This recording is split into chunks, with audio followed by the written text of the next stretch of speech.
Kia ora, kia ora, kia ora. I'm Ronnie. That's the story. And this week we have a story about someone who's quite slippy. We have a story about camping. We have a story about rats, a recital, frogs, and a birthday. And I have a couple of prizes to give away, so listen out for that. All in one show. First of all, let's meet Slippy Pip. Pip had trouble standing upright. Everywhere she went, she would trip and slip, landing bang on her bottom. She was so used to it by now that she didn't cry when it happened anymore, like she used to, even though sometimes it really hurt. She'd be walking to school and would trip up a curb. The boys across the road would shout, "There she goes again!" She would slip in netball. One leg would go north and the other south, and she'd end up showing her undies to the rest of the team. The coach would blow her whistle, stop the game, shake her head at Pip, and then restart the game.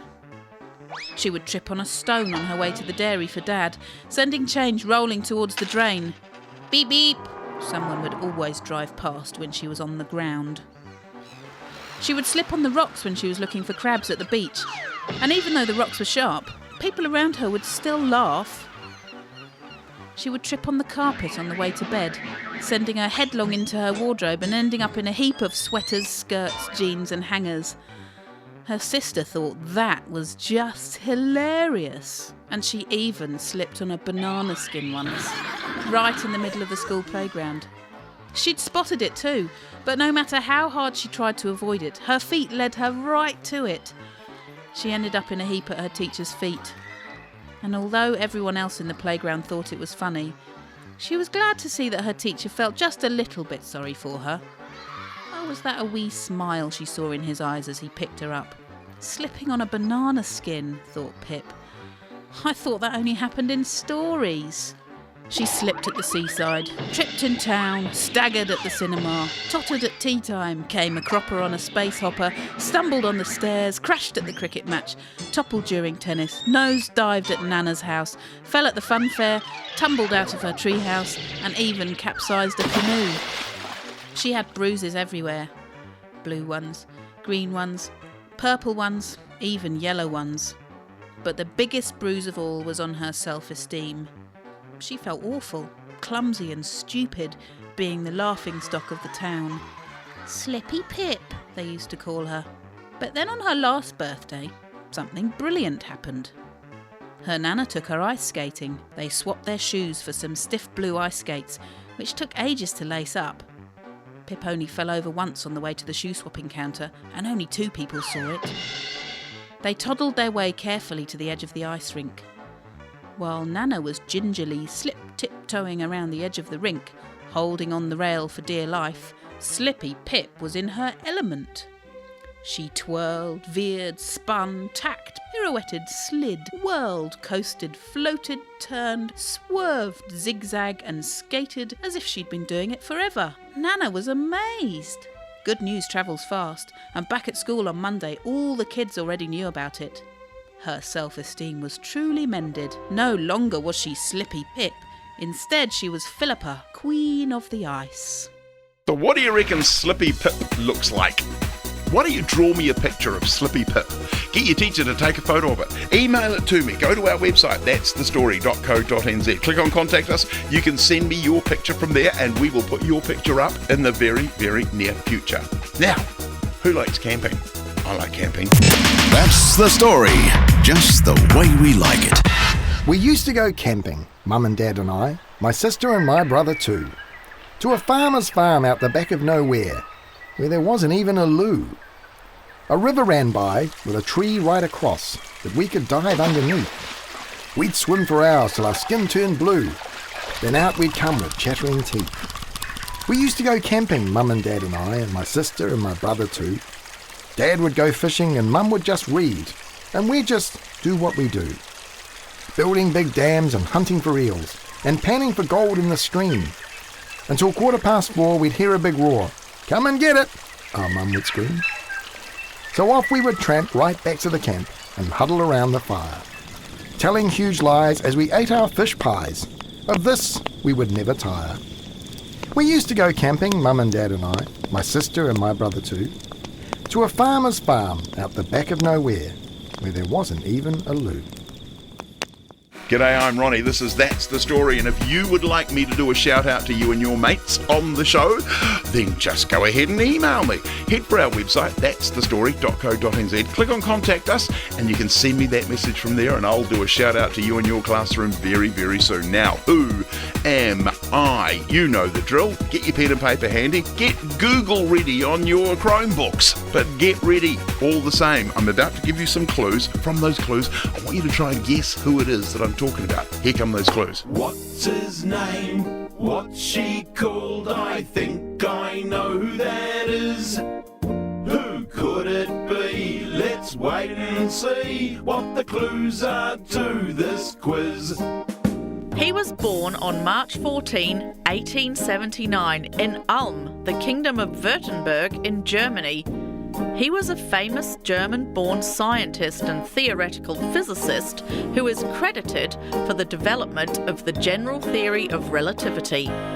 His parents were Jewish. They were called Hermann and Pauline. His father was an engineer and salesman, and his mother was a housewife. He had a younger sister called Maya. He worked for a Swiss patent office from 1902 as a clerk. It was during this time that his theories really started to develop. He produced 4 papers which were published in 1905 in a physics journal, and he created the equation E equals mc squared, which was published in his 4th paper. 1905 became known as a miracle year for this man. What's his name? What's she called? I think I know who that is. Did you guess it right? I'd love to know if you did. Head for our website, that'sthestory.co.nz. Click on Contact Us, and you can send your answer in there. The first 4 correct answers will win a copy of one of these 2 books. So send your answers in. Now, are there any rats in the ceiling? Outside, the weather was cloudy and overcast. There was no better place to be than propped up against the pillows with a good book in your hand. Sarah felt very content. Very content, that was, apart from that annoying noise. That scritching and a scratching noise. That romping and stomping noise. That noise that sounded as if 1,000 rats had decided to dance an Irish jig upon the corrugated iron roof that sat atop Sarah's bedroom. Sarah didn't like rats much. The more she thought about it, the more she could hear them running up and down the gables, their long tails dragging behind them, their claws scratching on the iron. There was a loud thump, and then another. And Sarah could picture the rats leaping and jumping on top of each other, fighting and scrapping as she sat nervously beneath them. It was very hard to concentrate on her reading. The more she tried to focus, the more the words danced about in front of Sarah's eyes, and the louder the rats dancing on the ceiling became. Sarah had had enough. "Mum!" she yelled out. And then, when there was no response, yelled out a little bit louder. "Mum! There's rats dancing on the ceiling!" she cried. Sarah's mum, who wasn't that fond of rats either, then came a-running. She stood in the doorway of Sarah's room, and together they listened as the rats danced and pranced atop Sarah's roof. After a while, Sarah's mum laughed. "That's not rats, silly," she said. "That'll be the birds. I just threw some old toast up there. They'll be having a ball." "Oh," said Sarah, and once again settled back down with her book. Rats dancing on the ceiling. Who ever heard of such a thing? G'day, I'm Ronnie. This is That's the Story. If you would like me to do a shout out to you and your mates, then by all means email me. Head for our website, that'sthestory.co.nz. Click on Contact Us and send me your message from there, and I may be saying g'day to you and your classmates very, very soon. Now, here's a story about a recital. Let's get noisy. 2 years ago, when I was 7, my nanny gave me piano lessons for my birthday. Today, I'm 2 years older and I'm 9. It's not my birthday. It's the day of my piano recital. My 2 pesky brothers and my parents are coming. I'm excited because my friend Melody and her mum are coming too, but she has a pesky brother as well and he's coming. The thing about my brothers coming to the recital is that I know they won't purposely do anything naughty and they won't mean to annoy me. They won't actually try to distract me. It'll just happen. My brothers are mischief magnets. Oh, here they are. They've arrived. My brothers are in the building. Pesky brother number 2 is headed straight for the front row. Please, no! That'll completely put me off. Oh, phew. Dad's hauled him out of the front row seats and marches him back to the back. Phew. I can see them from where I'm sitting. I smile and give them a wave. Dad gives me the big thumbs up sign and Mum blows me a kiss. My brothers are fighting over who'll sit at the end of the row. Melody, her mother and brother are sitting in the same row as them. I'm number 6 on the program. I keep an eye on my brothers while I wait my turn to play. I don't trust them. Something is bound to happen. The recital begins. Melody's mother gives the boys a peanut M&M, an obvious attempt to try and keep them quiet. The problem is, TJ, pesky brother number 1, has incredibly slippery hands. So when he gets his M&M, it slid right out of his hand, spun into the aisle where it kept on spinning until it starts doing that whoop, whoop, whoop, whoop thing before it finally stopped. He thinks no one has seen it happen. I have. I watch his every move. Terrified he's going to do something to really embarrass me. He scans the crowd, checking to see if anyone's watching him. Very carefully, he starts to stretch out his leg in the direction of the aisle. Slowly, slowly, he can't quite reach it. So he pushes pesky brother number 2 out of the way, the chairs clang together, then make a thunder-like crack on the wooden floor, and people move in their seats, distracted, but they're not quite sure why. He's close enough now, and he hooks it back, closer to where he's sitting. Too far! He's misjudged! It rockets past his seat and stops right in front of Melody. She flings it away from her, and it ends up back in the aisle. This is not good! I'm really nervous now. I know TJ will not give up. Rather than flick it back towards his seat, he stomps that yellow M&M into smithereens. Again, he checks to see if anyone's watching. He's clear. He leans over and starts picking at the remains of his crushed M&M. Put that in the rubbish! Dad tries to whisper, but it comes out like a hiss. TJ pretends he doesn't hear and puts it into his pocket. He sits back and makes out like he's all interested in the recital, as if nothing has happened. Then he reaches into his pocket, picks out tiny pieces of M&M, one at a time, and starts to eat them. Now, he collects all sorts of things and stores them in his pockets. So I know that it's not only M&Ms he's eating, there'll be snail juice and nail rust, manky grass, and maybe, worst of all, dry, hard boogers. Oh, it's my turn. Time to play my piano piece. It's called Chill Out. What a great name for a tune.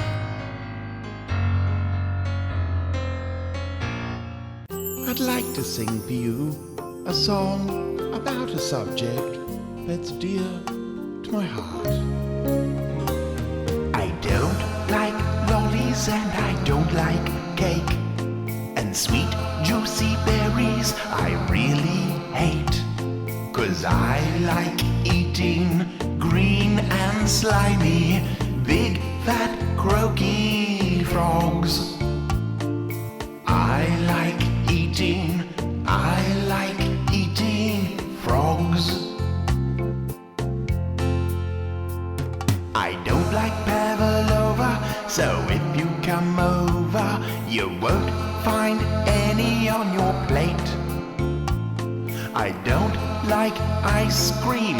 When I eat it, ice cream and me and chocolate aren't the best of mates, 'cause I like eating green and slimy, big fat croaky frogs. I like eating frogs. Delicious. Who likes birthdays? I like birthdays. I like birthday cake. I like birthday games. I like birthday presents. This birthday is a little bit interesting because it's on Aunt Nora's farm. Warning, a really great story is on its way. It was coming up to Aunt Nora's birthday, and everyone was very excited and keen to do something that would make the day very special for her. At a very secret meeting in the barn, everyone was trying to talk at once. There was a chorus of barking, talking, squawking, meowing, chittering, chirping, and every other sort of noise you could imagine. "Oi, oi, you lot!" growled a little voice, struggling to be heard. It was Gordon the gnome, shouting at the top of his voice, but no one stopped to listen. "I said, oi!" he growled, clambering up a ladder resting by the wall. Still the noise continued. "I said oi!" he shrieked from the very top of the ladder, and everyone stopped talking. "Look, we all want to do something special for the old girl, so why not a secret party, hey? Hey? In the barn here, this afternoon," began Gordon. "Oh yes, what a good idea, that's smart," people said. "And I'll organise it," finished Gordon. "Oh," went everyone. "Now, Norman, cycle into town and pick up some party hats, blowers and stuff," said Gordon. "Yes, but," began Norman. "And Woody, go into my house and get the paint in my hall cupboard," continued Gordon. "Your house, but I'm too," began Woody. "Dirty rats, look after the food," continued Gordon. The rats looked at each other with greedy smiles and licked their whiskery snouts. No worries," they hissed. "Mr. Buxton, wrap up the presents and then label each one," said Gordon. "Oh, and remember what's in each of them?" Yeah," stammered Mr. Buxton. "Jimmy and Gemma, crawl along the rafters and hang the lights. Brown Dirt Cowboy, wash some tablecloths and hang them out. Harry, hand out the invites. Con, Ron, Don and John, you put the decorations up." And on he went. Gordon was very happy when he finished shouting out orders, and everyone drifted away. Everything was organised. What a party it would be! But then he began to notice some things. Or rather, he noticed some things not happening. No decorations appeared. No presents. No food. No lights. In fact, no signs of a party that afternoon. "Oi!" Gordon shrieked at the top of his voice from the top of the ladder. "Where is everyone? What's happening? Why has nothing been done?" One by one, the others gathered back, looking very sheepish, particularly the sheep, and embarrassed. "Don't you want to give Aunt Nora a party? Are you all so hopeless I have to do it myself?" roared Gordon. For a moment, no one spoke or moved. Then, with a shove and a grunt and a push, a familiar furry face came to the front of the crowd at the bottom of the ladder. It was Ron, the pup, and he yapped up at Gordon. "You've got it all wrong, Gordon. We want to make this a special party, but you've got everyone doing the wrong thing." "Wrong? What do you mean?" snapped Gordon. "Well, Norman could cycle into town all right, but he hasn't got arms, so how's he going to pick up party hats?" "Oh, true," admitted Gordon. "And Woody's too tall to even get through your front door, let alone into your hallway. And the dirty rats looking after the food, no, they've eaten half of it already." The dirty rats looked guiltily at each other and quickly wiped cream off their whiskers. "Mr. Buxton can't even remember where he left the sellotape, let alone what's in each present. Jimmy and Gemma hate heights, so they don't want to crawl along rafters. Brown Dirt Cowboy gets dirt all over the tablecloths as soon as he washes them, so they're never clean. Harry's too lazy to hand out the invites. Me and Con and Don and John just want to play with the decorations, because we are pups after all." And Ron went on. "Getting Susie to carry chairs in, she can't lift a cushion, let alone a chair." And as he went on, the animals and people all started muttering, "It's true, the dog's right, you know, it's true, it's true." And then Ron finished. "So you see, no one's doing anything they're good at. That's why nothing's happening." "All right," said Gordon slowly. "I'll tell you what I'll do." And everyone shouted, "No!" "Why don't you just ask us what we're good at and let us do it?" said Ron. And Gordon did. And in a couple of minutes, Woody was hanging the lights way up high. The pups were scampering around delivering invitations. The dirty rats had squeezed into Gordon's tiny house to get the paint. Brown Dirt Cowboy was galloping off to town to pick up the party hats, which were brown, so it didn't matter if they got dirty. Susie scuttled up the walls hanging the decorations. Jimmy and Gemma wrapped the gifts. Norman watched over the food and made sure no one snuck a bite. Mr. Buxton drew some rather nice pictures and then cut them up to make cards, which Gordon very efficiently made sure were stuck on the right presents. It was a lot of work, but eventually everyone's lights and decorations and party hats and food and prezzies, and guests arriving all over the place. "Can't help thinking we're missing something though," said Gordon. But we've got the presents," said Mr. Buxton. But you're right, something is missing. and we've got all the decorations up. said Susie. But yes, something's not here that should be. Then everyone said, Aunt Nora! Which was true. It wasn't much of a surprise secret birthday party if the person it was for wasn't there. So for the second time, Ron saved the day and raced off barking like mad at Aunt Nora as she sat reading in her lounge. In fact, he made such a racket that Aunt Nora put down her book and followed him out, muttering, "What on earth's got into that silly pup now?" In fact, she followed him right into the barn and into what she said later was the biggest, best, most surprising birthday party she'd ever had. And it started with everyone shouting, "Happy birthday, Aunt Nora!" at the top of their voices. G'day, I'm Ronnie. This is That's the Story, and that, my friends, is my lot for another week. I hope you enjoyed it.